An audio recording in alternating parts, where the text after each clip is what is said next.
wonderful ASMR. This is Sticky Notes, memorable lessons from ordinary moments.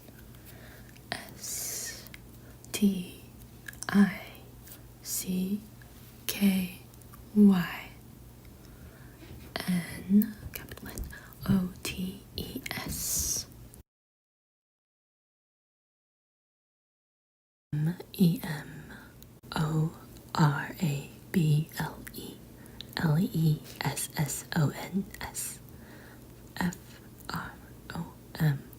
underline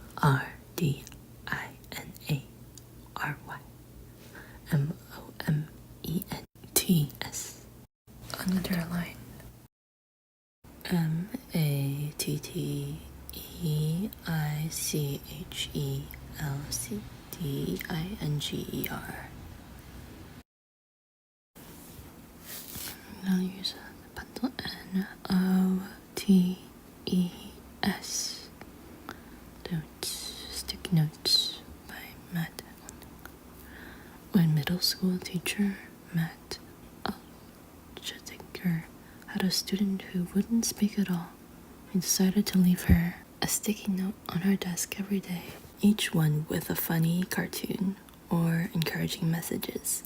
Years later, she returned to share she had saved every sticky note he had left to encourage her, leaving Alchetiker to wonder what other extraordinary moments he missed from seemingly ordinary interactions.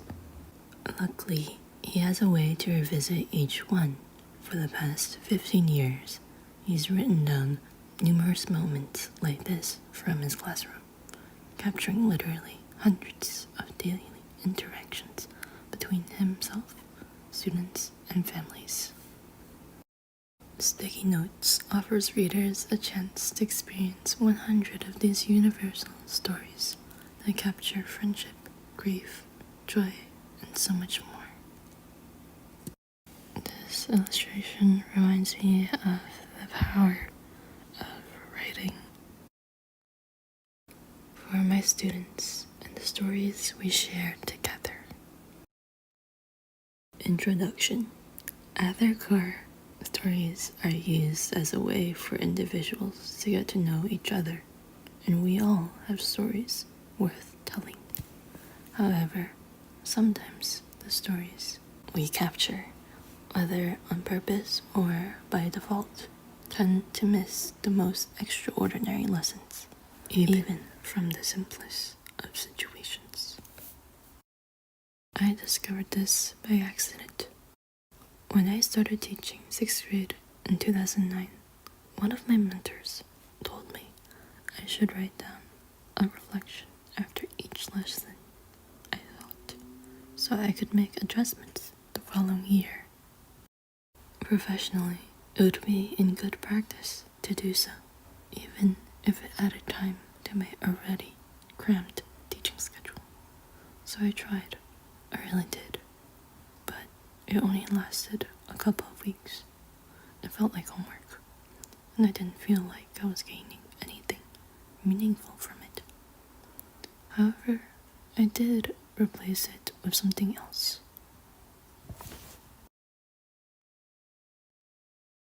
That same week, one of my students said something so unexpectedly funny, I never wanted to forget it. So I wrote it down.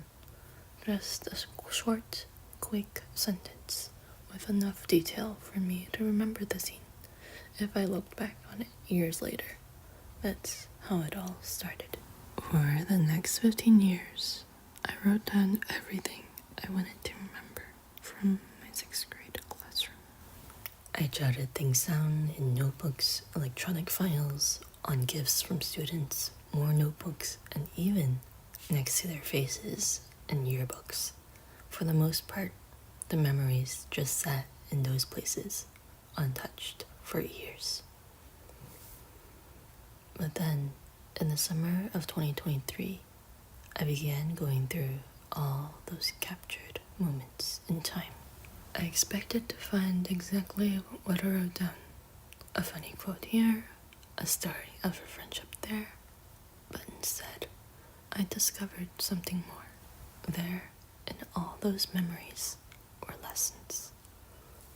I'm not sure why I missed these in the moment, but now it is all I can see. Life lessons embedded in the simplicity of everyday encounters, just waiting to be discovered.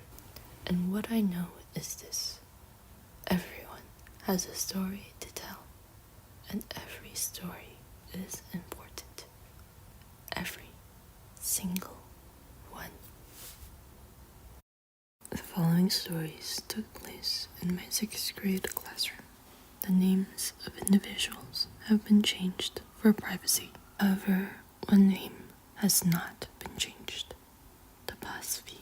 You will understand why when you read her story.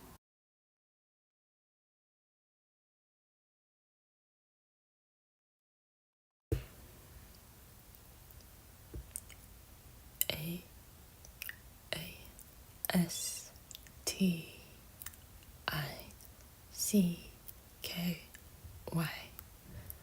A sticky NOTE. A sticky note. Sticky note. Years ago, I had a student who wouldn't speak. And when I say wouldn't speak, I mean not at all. Not one word. I had never felt so ill-equipped as a teacher. I had no tools for the situation. So, as a way to help connect with her, I just drew a cartoon or wrote a little message on a sticky note and placed it on her desk every single day. It went on like this for the rest of the year. We had parent meetings, counselor meetings, psychologist meetings, and we kept trying to talk to her. Scribble, scribble, scribble, scribble, scribble, scribble. But she didn't speak all year. 2 years go by, and I get an envelope in the mail. What's inside? A single sticky note. On it said, I saved all your sticky notes. Thank you so much. You helped me more than you know. And that's what is hard about life. Most of the time, you never get to know your impact. But I guarantee you, whatever you are doing, even the small things, like a sticky note, have probably made a huge difference. Does this story remind you of any of your own experiences? I'm curious to know. An empty chair. ANEMPTYCHAIR.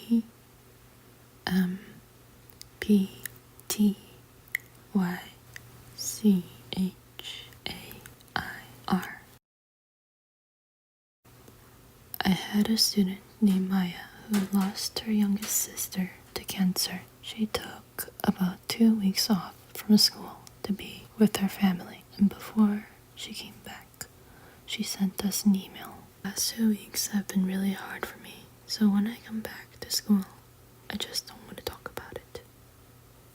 We wanted to show that we cared, but we also wanted to honor her request, so we did. We didn't talk about it.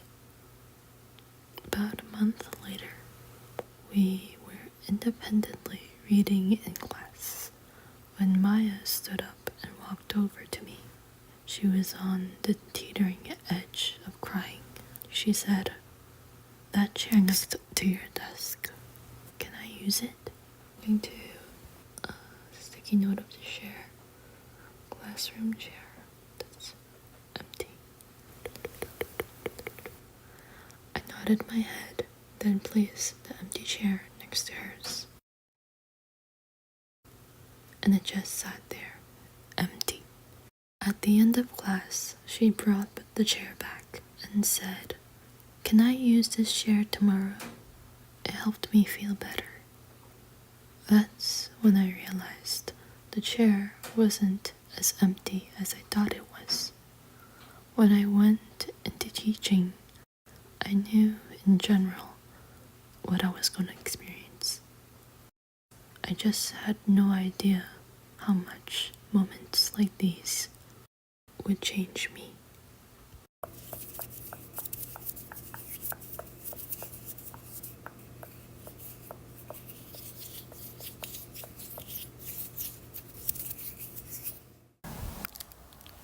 Lightning, lightning, Lightning. Lightning. One of my first challenges as a teacher was trying to help a student named KJ. Teachers joke that kids run on the walls. Well, KJ actually could. He was like lightning, hitting all areas of the room, starting little fires,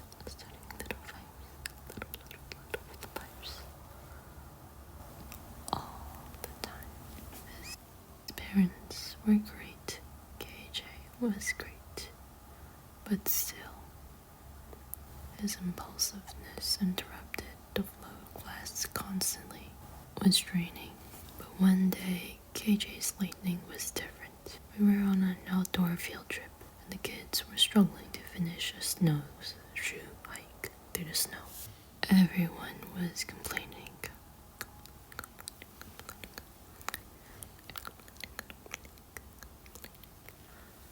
"I can't do it, Mr. Ike.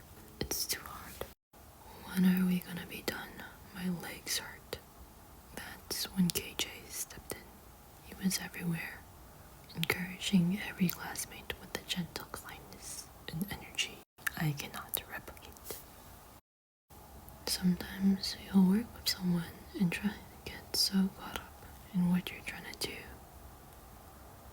you end up missing the traits that are going to make someone truly special. Truly special. Truly special. And for KJ, it was his lightning. The ability to be everywhere, all at once. But especially when people needed him the most.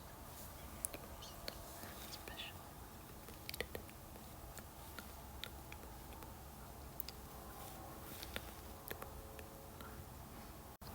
The power of lightning. The power to be everywhere, all at once. Everything at once. Lightning.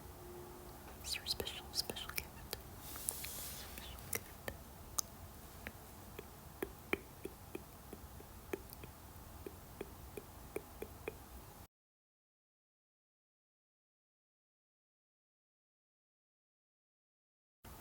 Silly pants. Silly pants.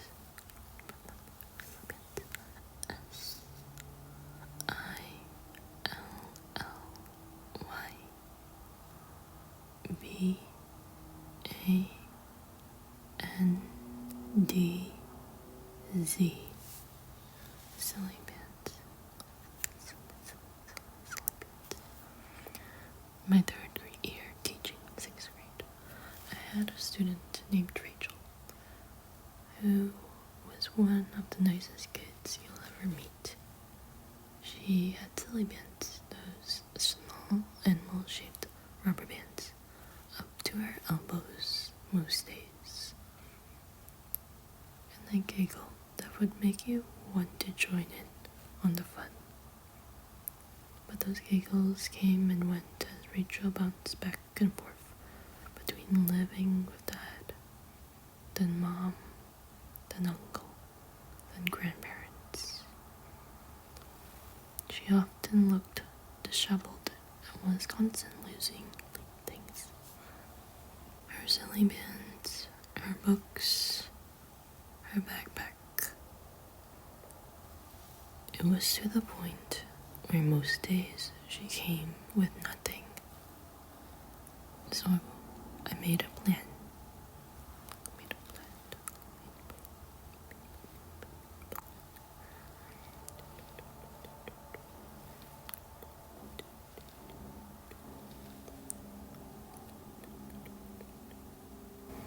Hey, Rachel, I made you a backpack you can keep at school. It's got everything you need, and I even put a few silly plants in there.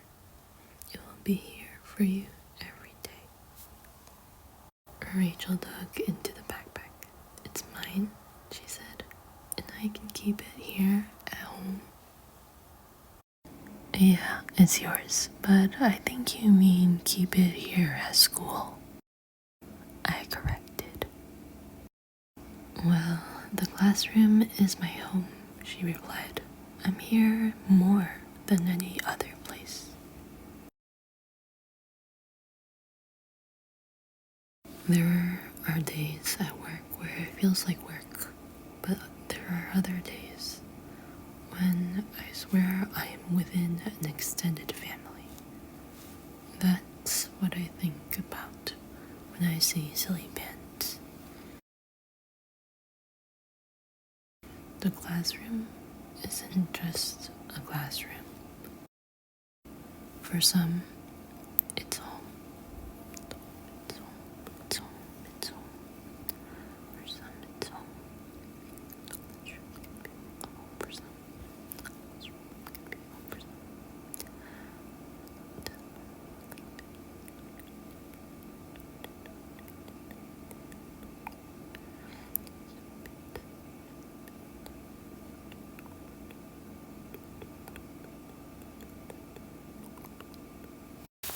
I'm tracing with a pencil.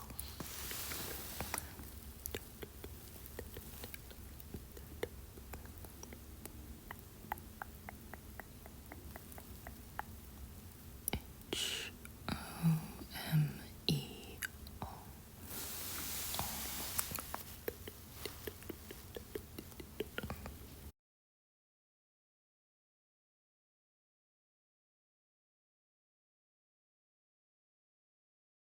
The story is making moves. There was a buzz among many of my students because that night was the final night for baseball tryouts. Dude, I'm gonna make the A team for sure, one kid said. And I'll be a starting pitcher, of course, I overheard another say.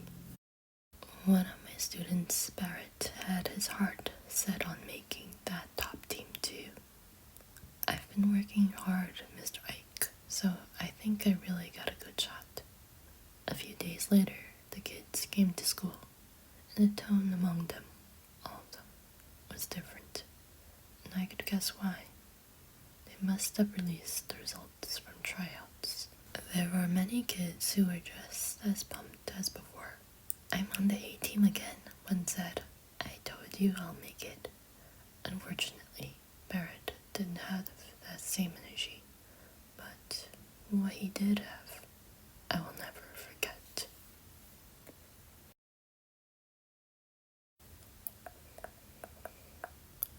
During class that day, Barrett was writing in his notebook instead of reading.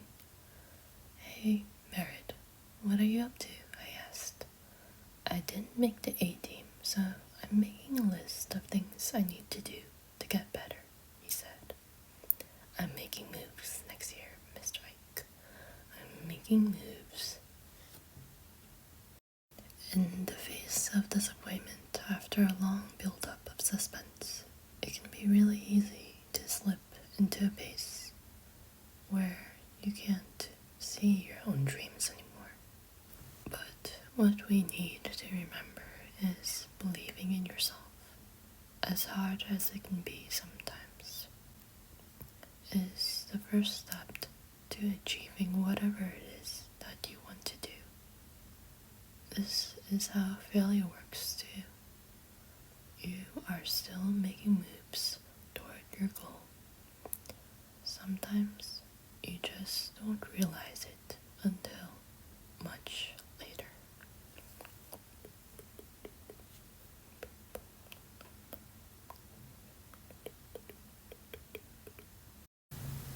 I want to ask, did this remind you of any dreams that you've had in the past or are contemplating about in the future?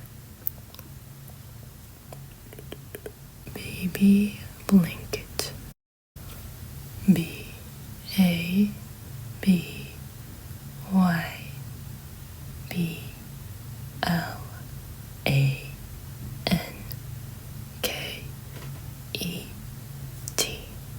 Baby blanket.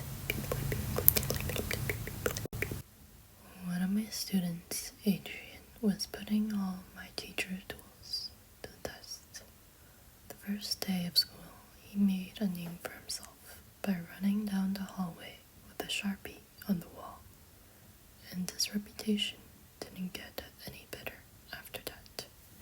Incident after incident, outburst after outburst. Each one was just a major disruption. But the second week of school, we asked students to bring in something they wanted to share with the class so we could get to know each other better. When it was Adrian's turn, he showed the class his baby blanket. "This is my special blanket," he said. "My mom gave it to me when I was born, and I snuggle with it every night, and it reminds me of how much she loves me." This reminds me of a baby blue blanket with a teddy bear that was for my brother when I was a baby. As much as some students and adults complicate my day and sometimes make it difficult, they are someone's baby. So when I'm frustrated with someone's behavior, the baby blanket comes to mind. The person was at one time a small child, and no matter who they are or where they come from, the one thing that a kid needs most from me is the love they deserve, and that I can give that all day.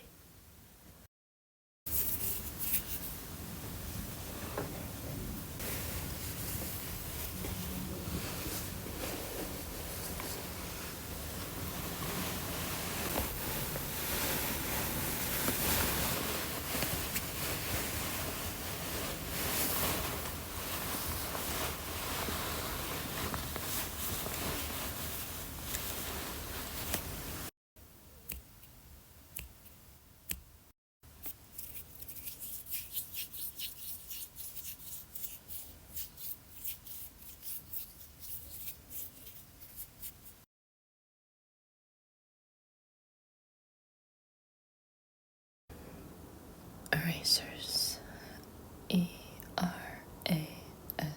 ERASERS. I was teaching 6th grade, and one of my students, Andre, was on a mission. "I'm starting my own business, Mr. Ike." "Oh?" I said. "What for?" "Erasers," he said. "Custom-made erasers." Andre told me how he liked to carve names into the side of those big pink erasers. So he was gonna start selling them. Custom pink erasers. I watched him set up shop in the hallway where all middle school transactions take place. But opening day was not successful, nor was the second or any day for that week. "Why is nobody buying my erasers?" he said in disgust one afternoon. "What am I doing wrong?" But that next day, he sold one. He actually sold one. The next day, a few more. By the end of this week, Andre had a business. This is more than a successful small business story, though. Andre had a passion for custom-made erasers, which, to be frank, I didn't see a market for. But he stuck with it and finally found what most of us are looking for: an audience. What do you think the theme of this story is? What can we learn from Andre?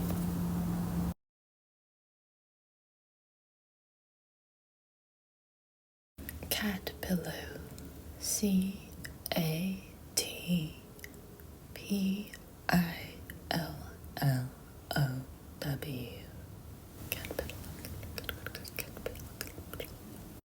I was at home teaching class online during the height of the COVID-19 pandemic. All teachers had to create something called a single hour dedicated to helping students, which meant we had to keep our video call open the entire time. No one ever showed up except for Tessa. She didn't need help with any classwork. Tessa was there for one thing: to chat. I will be honest, teaching online was a miserable experience for me. Anytime I could get away from the screen, I took the chance.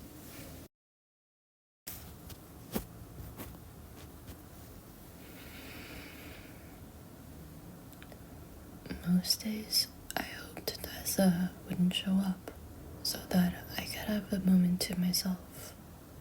But my opinion about that changed one day when Tessa showed up to my office hours crying. "Is there anything I can do?" I said, even though I was on the screen, miles away. "I'm having a really hard time being home," she said. "Can you tell me a silly story?" "My neighbor says you told them to her class when you were her teacher." So I told Tessa a story while she laid on her bed and snuggled a cat pillow. A pillow with cats on it. I've tried my best to analyze this story for a greater lesson. I've decided it doesn't need to have one. It's just something I want to remember. And I wanted to share it with you.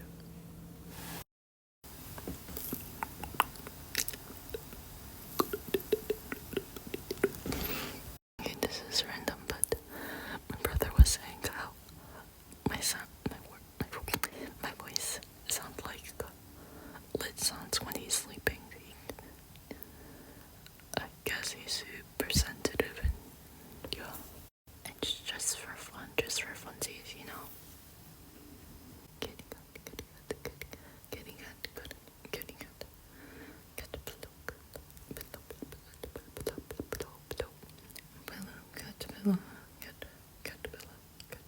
So the last title of this book is called Snail. We were celebrating the end of our writing unit. To do this, students were making clay sculptures of where their story took place. They had 5 days to complete them in class. Daniela was on pace to finish in 5 years. To be fair, she wasn't distracted or causing problems. She was diligent, careful. "My mom says I am a snail," Daniela told me. "She tells me to hurry up a lot." "Oh, really?" I said. "How do you feel about that?" "I don't know," Daniela shrugged. "I guess I just like going at the speed I'm going." Daniela finally finished one day. It didn't take her 5 years to complete it, but it felt that way. If if you compared her sculpture to the rest, it didn't stand out one way or another. But since I got to watch her make it, I viewed it much differently than the others. We live in a time where everything is fast. Fast food, fast delivery, faster internet speeds.